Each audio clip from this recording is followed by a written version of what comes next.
Assalamualaikum warahmatullahi wabarakatuh. Selamat pagi semuanya.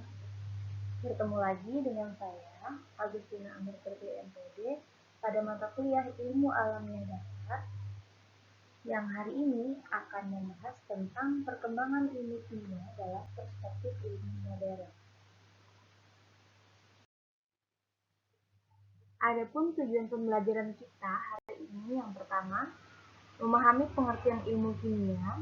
Yang kedua, memahami kedudukan ilmu kimia dalam ilmu alam. Yang ketiga, memahami cabang ilmu kimia. Dan yang keempat, memahami peran kimia lingkungan. Kimia berasal dari bahasa Yunani, yaitu kimia atau alkimia.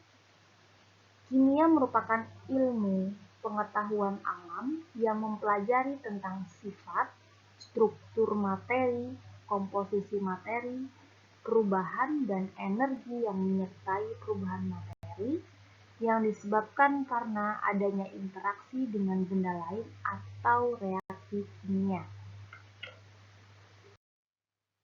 Dalam ilmu alam, ilmu kimia berkaitan dengan ilmu kedokteran, fisika, teknik, dan biologi, di antaranya ilmu fisiologi, toksikologi, farmakologi, genetika, botani, pertanian, ekologi, arkeologi, neurologi, psikologi, biologi, kosmologi, meteorologi, metalurgi, dan ilmu-ilmu lainnya.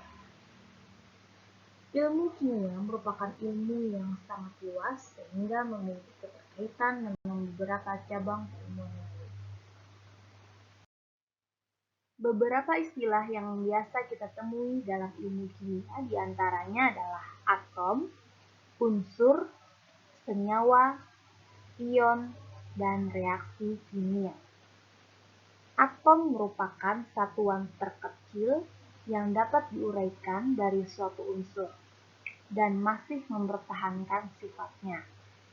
Atom terbentuk dari inti yang bermuatan positif, yang disebut dengan proton dan neutron, dan yang bermuatan negatif, disebut elektron. Unsur merupakan sekelompok atom yang memiliki jumlah proton yang sama pada intinya, disebut sebagai nomor atom unsur. Senyawa merupakan suatu zat yang dibentuk oleh dua atau lebih unsur dengan perbandingan tetap yang menentukan susunannya. Contohnya, air. Air merupakan senyawa gabungan antara hidrogen dengan oksigen. Rumus kimianya H2O. Ion merupakan atom atau molekul yang kehilangan atau mendapatkan satu atau lebih elektron. Kation bermuatan positif, contohnya kation natrium Na+, dan anion bermuatan negatif, contohnya anion klorida, membentuk garam netral. Rumus kimianya NaCl atau natrium klorida. Berikut merupakan struktur atom yang terdiri dari inti atom, proton, neutron, dan elektron. Seperti yang sudah disebutkan sebelumnya, inti atom tersusun atas proton yang bermuatan positif dan neutron yang tidak bermuatan. Proton sendiri adalah partikel yang berkontribusi pada muatan positif atom. Sedangkan neutron adalah partikel penyusun inti atom yang tidak bermuatan atau bersifat netral. Dan elektron adalah partikel penyusun bagian luar atom yang bermuatan negatif. Pada slide ini ada dua tabel. Tabel yang pertama merupakan contoh beberapa unsur kimia dan tabel yang kedua merupakan contoh beberapa senyawa kimia. Contoh unsur kimia yang pertama adalah karbon, nama latinnya karbonium, dengan simbol atau lambang unsurnya huruf C. Contoh unsur yang kedua adalah kalsium, dengan nama latin kalsium, dengan simbol atau lambang unsurnya Ca. Kita lihat pada tabel yang kedua. Pada rumus kimia H2O, nama senyawanya adalah air. Kemudian contoh yang kedua, rumus kimianya NH3, nama senyawanya amonia. Kemudian ada rumus kimia NaCl, nama senyawanya adalah garam dapur. Berikut ini adalah tabel sistem periodik unsur-unsur kimia. Dapat kita lihat pada unsur dengan nomor atom 1 adalah hidrogen. Pada unsur dengan nomor urut 2 adalah helium, di mana unsur-unsur ini dikelompokkan berdasarkan golongan. Seperti yang telah dijelaskan sebelumnya, ion merupakan atom atau molekul yang kehilangan atau mendapatkan satu atau lebih elektron, di mana kation bermuatan positif dan anion bermuatan negatif. Bisa kita lihat pada tabel berikut. Kita lihat nama ion kalsium dengan rumus kimianya Ca2+.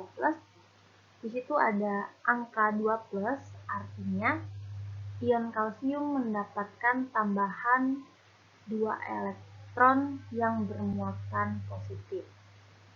Oleh karena itu, disimbolkan atau dirumuskan dengan Ca2+.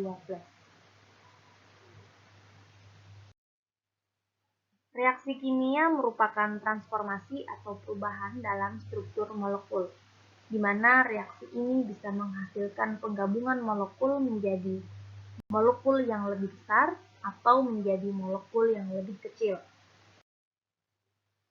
Contoh reaksi kimia yaitu reaksi fotosintesis pada tumbuhan, di mana reaksinya sebagai berikut.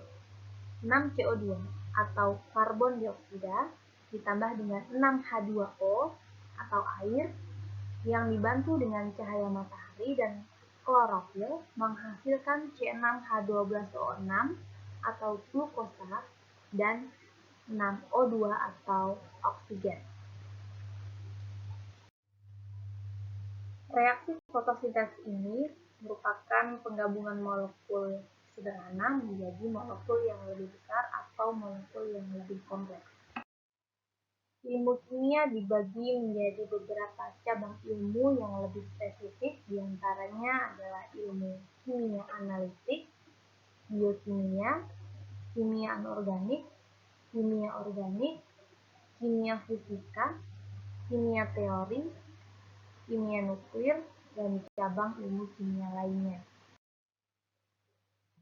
Permasalahan lingkungan yang terjadi saat ini diantaranya disebabkan oleh masuknya bahan kimia di luar ambang batas ke dalam lingkungan.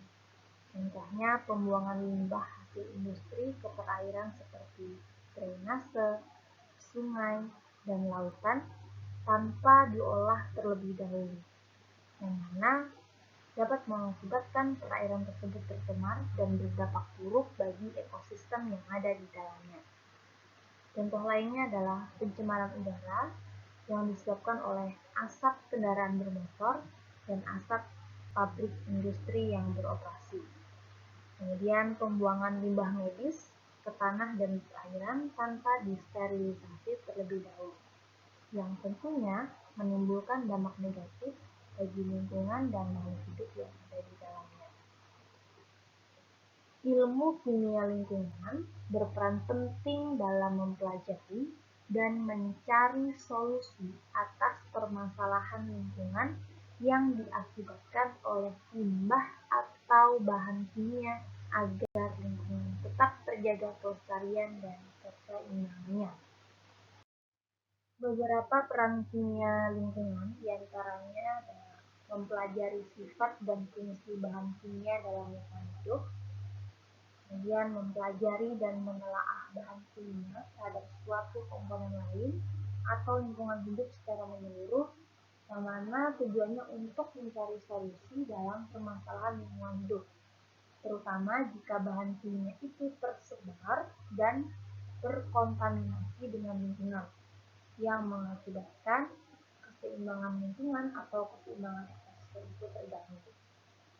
Kemudian menentukan jumlah batas penyebaran bahan kimia dalam lingkungan agar tidak memberikan gangguan terhadap kelestarian lingkungan dan kesejahteraan manusia, serta merekomendasikan hasil penelitian dan percobaan pada pengelola lingkungan hidup atau kepada masyarakat untuk dapat ditindaklanjuti.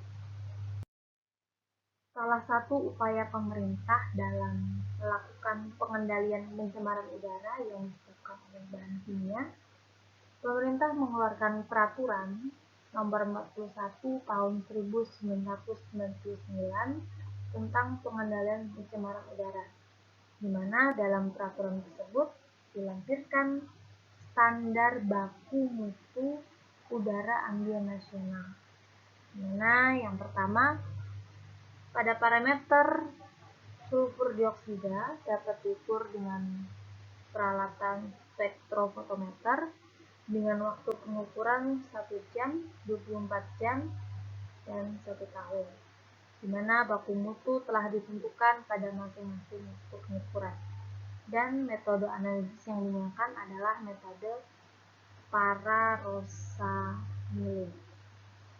Yang kedua, untuk parameter karbon monoksida atau CO dengan waktu pengukuran 1 jam, 24 jam, dan 1 tahun dengan standar baku mutu yang tertera di dalam tabel, dan metode analisis NDIR, dan peralatan yang digunakan untuk mengukurnya adalah NDIR analyzer. Diharapkan dengan diterbitkannya peraturan pemerintah ini dapat meminimalisir pencemaran udara yang terjadi, sehingga tidak berdampak buruk pada lingkungan maupun makhluk hidup yang tinggal di dalamnya.